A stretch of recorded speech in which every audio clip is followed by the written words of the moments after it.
negotiations make sense. We have already agreed to exchange prisoners for 1-200, and we are returning people. This is good. We have already given 500 people and received 400 back. I think everything will be fair here. We will get everyone we have to get. Unfortunately, it is sad, and it is difficult to talk about it. We gave 6,000 bodies, more than 6,000. In return, we received, in my opinion, 57. And we have already given 6,000 bodies of Ukrainian servicemen, 660, I think. We are ready to give another 3,000 now. I repeat, these are sad and tragic figures. Nevertheless, this is a matter of humanitarian nature. Thank you very much for the platform and President Erdogan. Thank you. But we are ready to negotiate substantively on the principles and regulations, but the Ukrainian side should also be ready for this. Its Western sponsors and so-called allies did not push for the fight against the last Ukrainian, but pointed to the realities of today and pushed for agreements, not for the continuation of hostilities. That is all. We are in contact. Our negotiating group is in contact with each other. I just asked Medensky. He said he had just spoken to his counterpart from Kiev today. In principle, they agreed to meet after the 22nd of July. But I must say, right away, that both Mr. Fieden and President Erdogan are doing a lot to achieve this settlement. However, as Mr. Trump, the President of the United States, should say, he is also, in my opinion, sincerely striving for settlement. Of course, we will rely on the position of our friends from China, India, and other countries. We are constantly in contact with them on this issue. They are also very concerned about this. When I meet with the leaders of these countries, almost all our conversations start with this, and I tell them about it.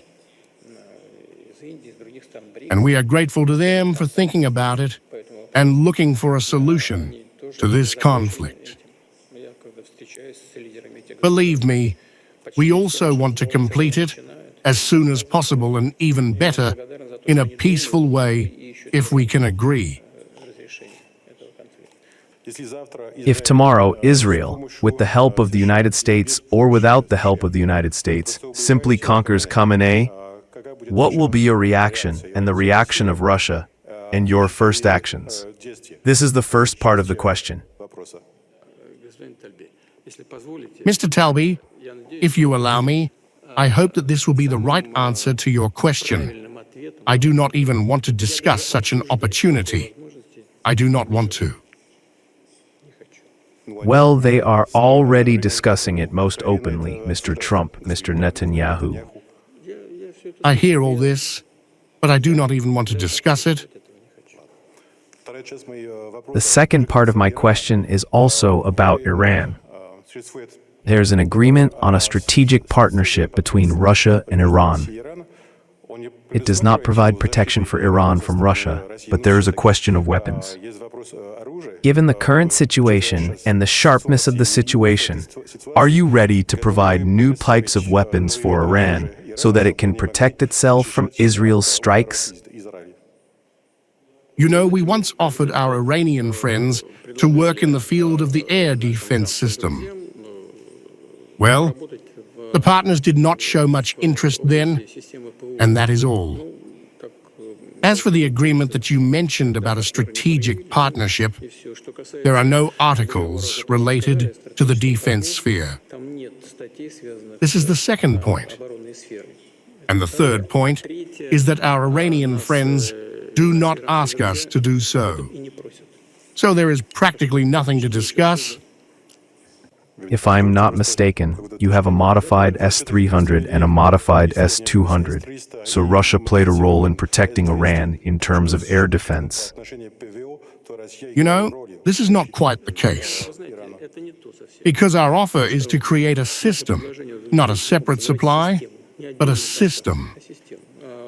As a result, we once discussed this, but the Iranian side did not show much interest in this, and that is all.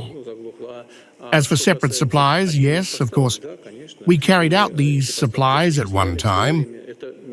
This has nothing to do with the current crisis. It was a so-called regular cooperation in the military technical sphere.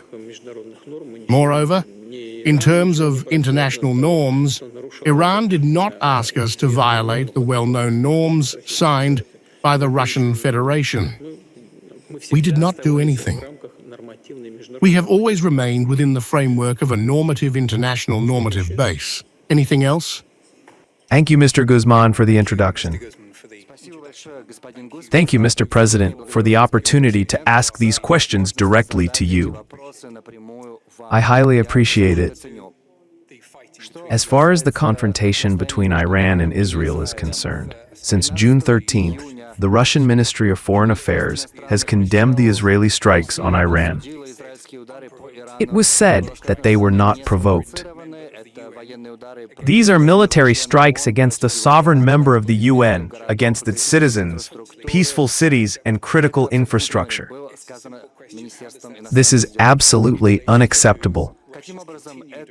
It was said by the Ministry of Foreign Affairs. In relation to Russia's continued aggression in Ukraine yesterday, 28 civilians were killed in Kiev. Our journalists saw how a Russian missile destroyed an entire city block. How do those positions reconcile themselves? Do you have any plans to meet President Trump or maybe to have a telephone conversation with him? As for our actions in Ukraine, I have just told your colleague from Turkey in sufficient detail, answering his question. Therefore, I think it would be pointless to repeat it. We believe that we did not start military actions in Ukraine, but we are trying to end them. The current Ukrainian leadership started the war on its own territory after the coup that took place in Kiev, using armed forces against the peaceful population of the southeast, then the southeast of Ukraine, against Donbass, Lugansk, and Donetsk, including heavy equipment and aviation. They attacked the residential areas. For some reason, no one wants to remember this today, but it was this policy that led to the current armed conflict between Russia and Ukraine. This is the first point. The second point is that if your journalists had seen how our missiles destroyed entire residential areas, they would hardly have been able to say anything to you about it. They would not have survived. If they had seen something, they would have seen it from the outside. The attack was not on residential areas, but on the facilities of the defense and industrial complex, on the factories that produce military equipment. This is what we are doing. We are not keeping any secrets here. One of the goals of the special military operation is to demilitarize Ukraine, that is, to deprive it of its capabilities and to have armed forces that threaten us. To do this, we must either reach an agreement with them, and we agreed on this during the Istanbul agreements in 2020. We also agreed on the size of the armed forces that Ukraine might have.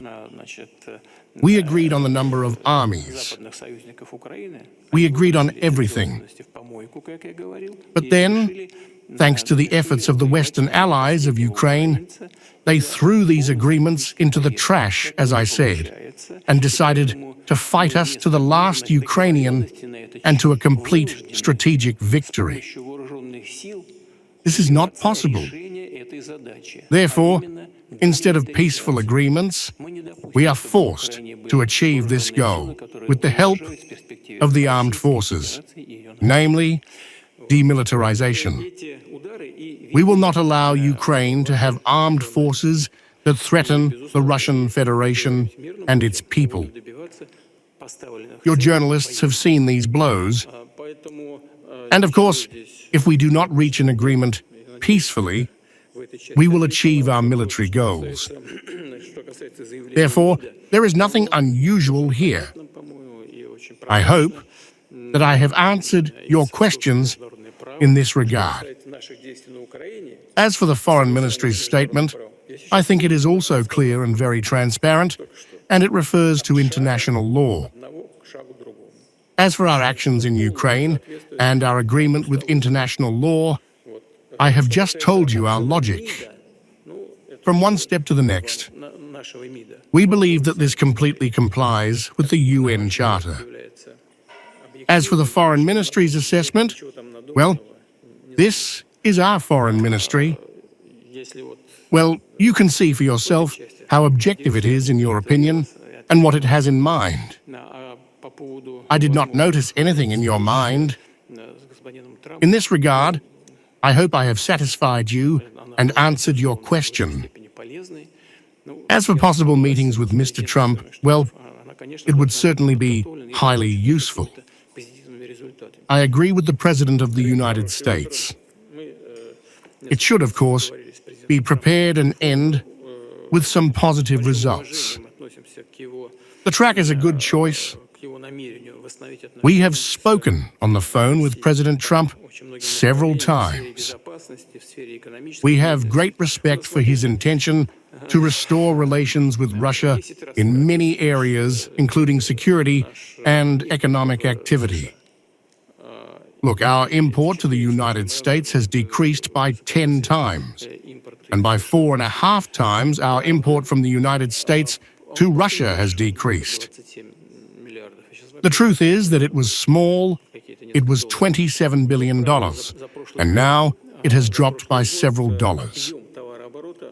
But the truth is that over the past year, the volume of goods in circulation has increased with the United States. It has fallen with many European countries, but it has increased with the United States. Therefore, I hope that Mr. Trump is not only a politician and not only a man whom the American people have entrusted with the fate of their country, he is also a businessman. And I see a big advantage in the fact that he thinks everything through. Since he has become a rich man, he probably thinks it is good. He thinks about what those or other steps will lead to in relation to Russia, how much it will cost taxpayers, how much it will cost the US economy. And we see now the interest of the American business in building relations with Russia. There are already contacts between our large companies that want to return to our place of work. All in all, this instills a certain restraint and optimism. And I hope that both the President of the United States and his immediate circle will see and hear this. And together with business representatives, decisions will be made aimed at restoring Russian-American relations. In addition, we have contacts with Mr. Rubio, the Secretary of State, and Mr. Lentz, the Vice President. In general, gradually, relations are being established, and conditions are being set for restoring relations. We hope that this trend will be maintained. We are ready for this. Today, the president was supposed to attend the meeting of the representatives of the Iranian news agency, but he could not come because of the war. But you know that, in response to the previous question, there was a direct strike, a deliberate strike on the building of the state TV and radio company in Iran, in Tehran, and a huge number of journalists died in Gaza from the strikes in Israel. Do you have a plan of support for Iran, Mr. Putin? I think that the Iranians have asked this question. Will Russia support Iran? I would like to ask this question on their behalf. Look, your colleague has just spoken about the statement of the Russian Foreign Ministry on the events between Israel and Iran. Everything is laid out in our position. I have nothing to add. That is all. We are in contact with our Iranian partners on a permanent basis. We had this contact today, and I think we will have it tomorrow and the day after. We continue our relations. This is the first thing. And the second thing, I have already said this, is that our specialists work in Bushehr.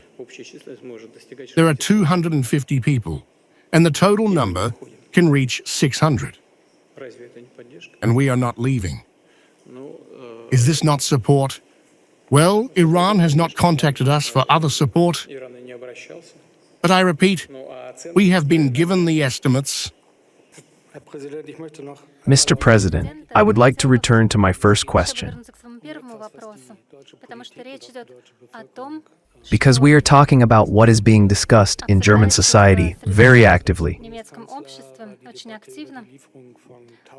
Olaf Scholz held a debate on the delivery of the Taurus rocket. When he was Chancellor, and now Chancellor Merz has not yet publicly said what will happen. If Germany were to deliver the Taurus, how would the Russian Federation react to this? I have already spoken about this. I just did not articulate it clearly enough. I apologize for what I said unclearly. In general, we know the background of our relations. We know what happened in the 1940s. We know what happened during the Second World War. And we know how much effort was made by the Soviet Union, the Russian Federation, and Germany to heal the wounds of the past. And we managed to do this in many ways. This applies to East Germany, the German Democratic Republic, but it also applies to Western Germany, the Federal Republic. It is enough to remember what Willy Brandt and his party comrades did. Kohl also did a lot. The Soviet Union opposed the division of Germany. It was not the Soviet Union's initiative to divide Germany after the Second World War. We were against it. And in any case, no one doubts that in the 1990s, it was Russia, the Soviet Union and Russia who played a decisive role in uniting Germany and breaking the wall. I hope no one in Germany has forgotten this. I would like to underline that our representative of the Russian Parliament wrote this in his letter to his colleague, the Federal Republic. Russia has not taken a single step in the entire recent history, I would like to emphasize, which would contradict the interests of the German people and the Federal Republic of Germany. Well, the situation has changed now. I do not want to give estimates of the position of the Federal Republic, which occupies us as a result of the assessments that are given in many Western countries. All right? This is a question of political estimates.